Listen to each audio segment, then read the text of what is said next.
Olá pessoal, meu nome é Denise, sou aluna da licenciatura em Filosofia aqui pela UFABC e agradeço a participação inicialmente dos meus colegas Caio e Natan, que estamos fazendo parte dessa atividade do estágio 4, juntamente ao portal Paz e Bem. O tema hoje do nosso debate é acerca do aparelhamento do Estado brasileiro como projeto de poder das igrejas neopentecostais. Para a elaboração desse trabalho, eu utilizei a seguinte bibliografia. Inicialmente, a Constituição Federal de 1988, nossa Constituição vigente. E também eu trouxe aqui um livro de Direito Constitucional Positivo, do professor José Afonso da Silva. E na seara filosófica, Rousseau. E vou utilizar o Contrato Social. Sobre essa questão da tolerância e das religiões no Estado, eu utilizei também esse livro aqui do Voltaire, o Tratado sobre a Tolerância. Historicamente, a gente tem que levar em consideração que o Estado laico ele nasceu com a Revolução Francesa, cujo lema era liberdade, igualdade e fraternidade.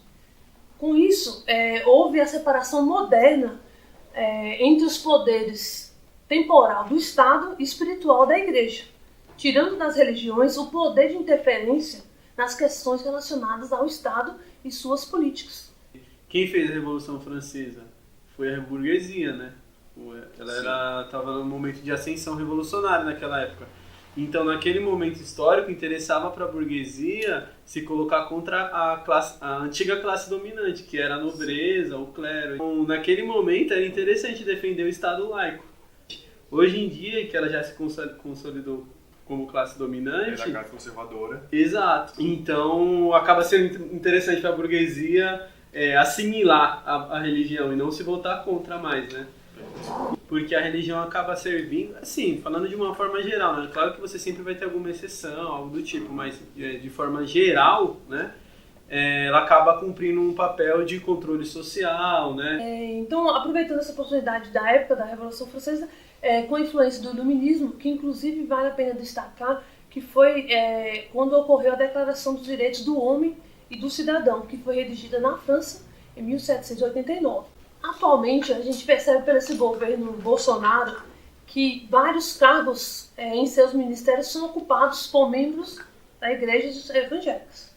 Bom, não é o fato também deles serem religiosos que seja um problema, né? Só por eles serem luteranos. Direcionar políticas para privilegiar interesses tradicionalistas. Como um exemplo disso, concreto, a gente observou nos últimos meses que os conselhos tutelares estavam realizando, inclusive, eleições periódicas para conselheiros tutelares. O líder da Igreja Universal, Edir Macedo, ele incentiva os membros da sua igreja, pastores principalmente, a se candidatarem a preencher esses cargos de conselhos tutelares. Por que será? Está claro que o Edir Macedo ele já vem construindo há já um tempo o seu projeto de poder. Um primeiro passo era tomar postos no Estado para que as políticas públicas passassem a favorecer, né, não só o Edir Macedo, mas todos que se identificassem com aquilo. No texto que o Edir Macedo lançou no site da igreja, ele fala que os conselheiros tutelares têm que ser pessoas que, acima de tudo, tenham compromissos com Deus.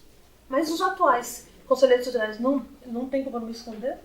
Só os membros da sua igreja que isso tem? E uma das atribuições dos conselheiros tutelares é justamente fiscalizar violações aos direitos das crianças e adolescentes, troca de guarda familiar. Então, às vezes, pode ter alguma ideologia muito forte, influenciando o contexto familiar.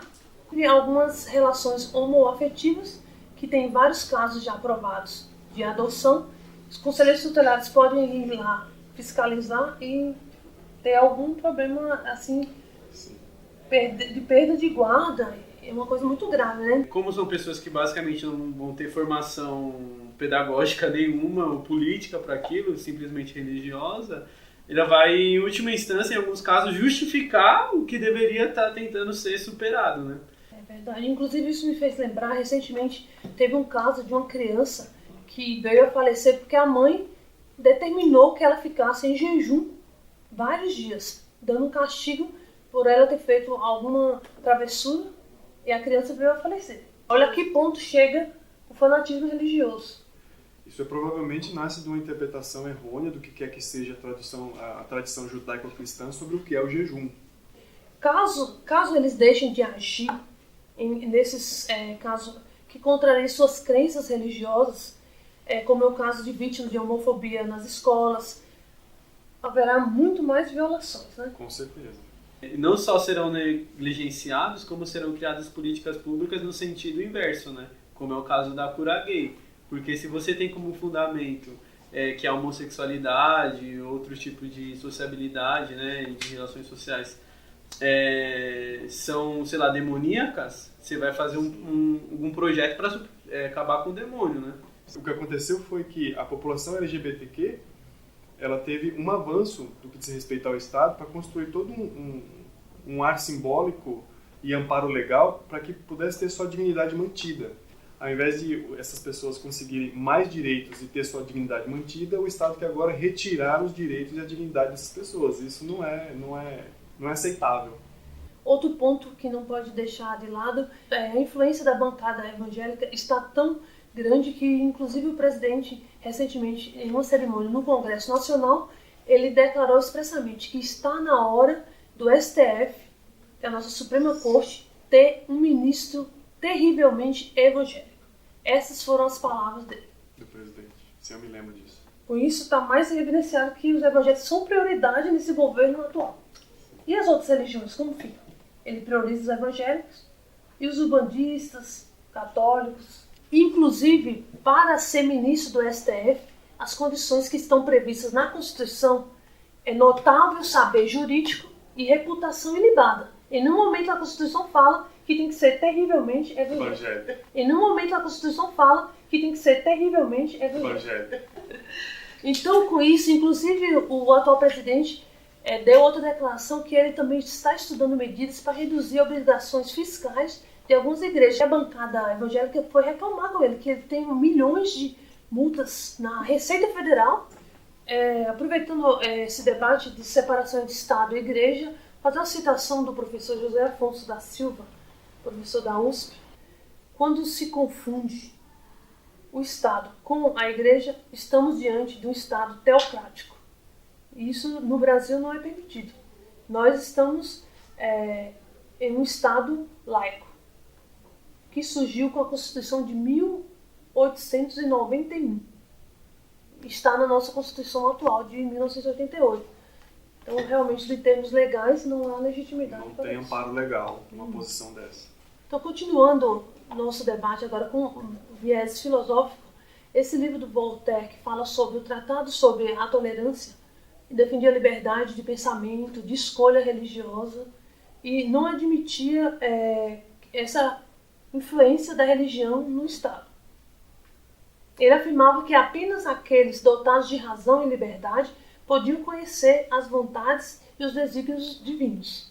Inclusive, Voltaire cita expressamente aqui, nesse seu tratado sobre a tolerância, as atitudes de Jesus na Bíblia.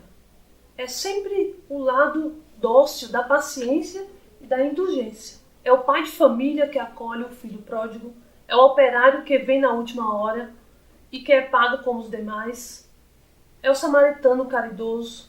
O próprio Jesus justifica seus discípulos por não jejuarem, perdoa a pecadora, contenta-se em recomendar a fidelidade à mulher adúltera, entre outros casos. Que talvez a crítica de Voltaire se dirija exatamente não contra Deus, mas sim com o que fizeram dele na figura da instituição, que é a instituição igreja, que distorce a imagem de Deus para fins de justificação e projeto de poder. O Rousseau, ele defendia a ideia do Estado democrático de direito com igualdade para todos. Então, nessa obra, O Contrato Social, ele afirma que o soberano deveria dirigir o Estado conforme a vontade do povo, não de uma religião. Apenas um Estado com bases democráticas teria condições de oferecer igualdade jurídica a todos os cidadãos. Aí vale a pena fazer a citação. Ora, importa ao Estado que cada cidadão tenha uma religião que o faça amar seus deveres, os dogmas dessa religião, porém, não interessam nem ao Estado, nem a seus membros. Diante desse tantas notícias da influência religiosa, principalmente evangélica, no governo atual, nos conselhos tutelares, nomeação em vários cargos públicos, inclusive para ministro do STF, está demonstrado que esse governo está mais a serviço de um projeto de poder religioso do que cuidar das políticas públicas para o povo em geral. Interessa mais o interesse privado deles próprios do que os interesses do povo. E a democracia, para ser forte, ela tem que preservar a laicidade do Estado. Com isso, nós teremos a preservação dos direitos humanos e das minorias que tanto precisam de políticas públicas diante de tantas conquistas ao longo dos séculos da modernidade, com a influência do iluminismo, Rousseau, Voltaire, Constituição de 88, tantos instrumentos jurídicos que protegem o homem, os direitos e as garantias fundamentais. A sociedade brasileira não admite mais nenhum retrocesso social. Você tem todo um processo histórico e aí chega uma pessoa no governo e deu vale mais. Isso. Não faz sentido. Então rasga a Constituição, né? Rasga a Constituição e joga fora. Perde o sentido histórico de todas essas lutas. Então a gente agradece a oportunidade ao Mauro Lopes do portal Paz e Bem, agradeço aos colegas Caio e Natan e também à professora Fernanda, que nos estimulou a participar dessa atividade tão assim, gratificante para nós. Muito obrigada. Valeu, Caio. Obrigada.